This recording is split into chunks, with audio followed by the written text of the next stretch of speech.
Food patrol అనేది police విధుల్లో చాలా ఇంపార్టెంట్. ఫుడ్ పాట్రోల్లో పోలీస్ అధికారులు కావచ్చు, పోలీస్ కానిస్టేబుల్స్ కావచ్చు, బై ఫుట్ నడుస్తూ ప్రజల సమస్యలు ఏముంటాయో తెలుసుకోవడము, ట్రాఫిక్ ఇబ్బందులు ఎక్కడెక్కడ ఉంటాయి, వైలేషన్స్ ఏమేమి ఉన్నాయి, ఇప్పుడు చాలామంది స్కూల్కి వెళ్ళే సమయము, అట్లాంటప్పుడు ఈవ్ టీజర్స్ ఎవరైనా ఉన్నారా, జనాల్లో బై ఫుట్ తిరిగినప్పుడు జనాలు కూడా ఇంటరాక్ట్ అవ్వడానికి అవకాశం ఉంటుంది.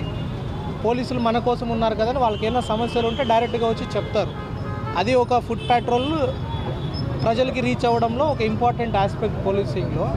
ఆ ఫుడ్ పాట్రోల్ అనేది ఇప్పుడు జిల్లా వ్యాప్తంగా ఈరోజు చేస్తున్నాము. ఇంకా ముందు వారం ప్రతి స్టేషను, ప్రతి ఆఫీసరు, ప్రతి కానిస్టేబుల్ కూడా ఫుడ్ పాట్రోల్లో భాగంగా వస్తారు.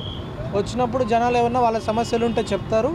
ప్రజలు మాకు కూడా ఏదైనా ట్రాఫిక్ అబ్స్ట్రక్షన్స్ ఎక్కడున్నాయి ప్రత్యక్షంగా చూసినప్పుడు కరెక్షన్ రెమెడీస్ చెప్పడానికి అవుతుంది. స్కూల్ చిల్డ్రన్తో కానీ షాప్ ఓనర్స్తో కానీ ఇంటరాక్ట్ అవ్వడానికి కూడా మాకు కూడా అవకాశం వస్తుంది. దానిలో భాగంగానే మొత్తం జిల్లా వ్యాప్తంగా ఫుడ్ పాట్రోల్ నిర్వహిస్తుంది.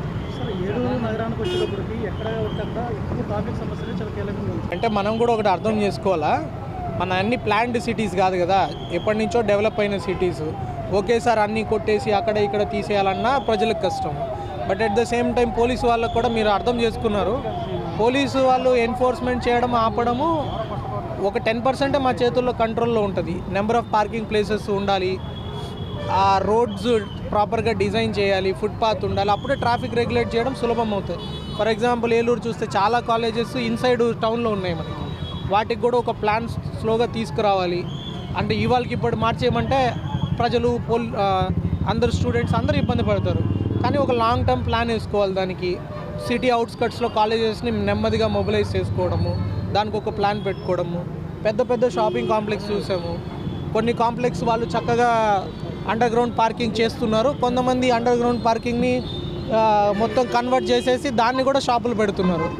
అలా పెడితే ఒకటి పార్కింగ్ మాత్రమే కాదు, ఇప్పుడు గోవాలో మొన్న 23 మంది చనిపోయారు. ఎందుకు? సిలిండర్, ఒక చిన్న కిచెన్ ఫైర్ అయింది, వెళ్ళడానికి వాళ్ళకి ఎమర్జెన్సీ ఎగ్జిట్ ఏమీ లేదు. రీసెంట్గా మన ఏలూరులో కూడా చాలా దగ్గరలో ఫైర్ యాక్సిడెంట్స్ అవుతున్నాయి. అప్పుడు కానీ వీళ్ళు పార్కింగ్కి కానీ ఇంకో డబ్బులకో ఆలోచించి ఆ స్పేసెస్ అన్నీ ఆక్యుపై చేస్తే దాంట్లో ఉన్న టెనెంట్స్కి కూడా ఇబ్బంది, అక్కడికి వెళ్ళే ప్రజలకు కూడా ఇబ్బంది. సో ప్రజలకి నేను ఏమి విజ్ఞప్తి చేస్తున్నానంటే, ఎవరి దగ్గర అయితే పార్కింగ్ ప్లేస్ లేదో, ఎక్కడైతే మీ ప్రాణాలకు ఏదైనా మున్సిపల్ వయలేషన్స్ ఉంటాయో అలాంటి షాప్స్ని మీరు బాయ్కాట్ చేయండి. అట్లాంటి షాప్స్లో మీరు వెళ్ళారంటే మీకు చాలా మీ ప్రాణాలకు కూడా కొన్నిసార్లు ఎమర్జెన్సీలో ఇబ్బంది.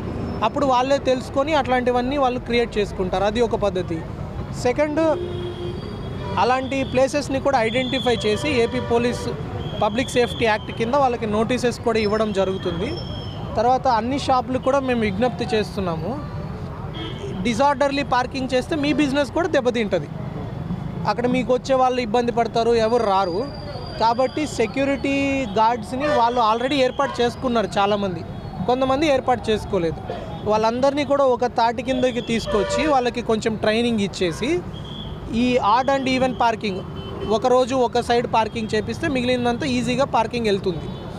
కొన్ని ఖాళీ స్థలాలు ఏమైనా ఉంటే వాళ్ళు కలిసికట్టుగా పార్కింగ్ ప్లేసెస్ ఏర్పాటు చేసుకోవచ్చు. సో దాని గురించి మన డిఎస్పీ గారు మీటింగ్స్ కండక్ట్ చేస్తారు. వాళ్ళందరూ షాపింగ్ కాంప్లెక్స్ ఓనర్స్ వాళ్ళందరినీ కూడా పిలిచి మాట్లాడతారు. దీని గురించే క్షేత్రస్థాయిలో ఎలా ఉంది గమనించడానికి జిల్లా వ్యాప్తంగా we are going on. Will come with ఒక ప్లాన్ వేసుకొని తీసుకొస్తాము. దానికి ప్రజలు కూడా మాకు సహకరించాలి. లేదు, ఆల్రెడీ స్టాగర్డ్ టైమింగ్స్ ఉన్నాయి.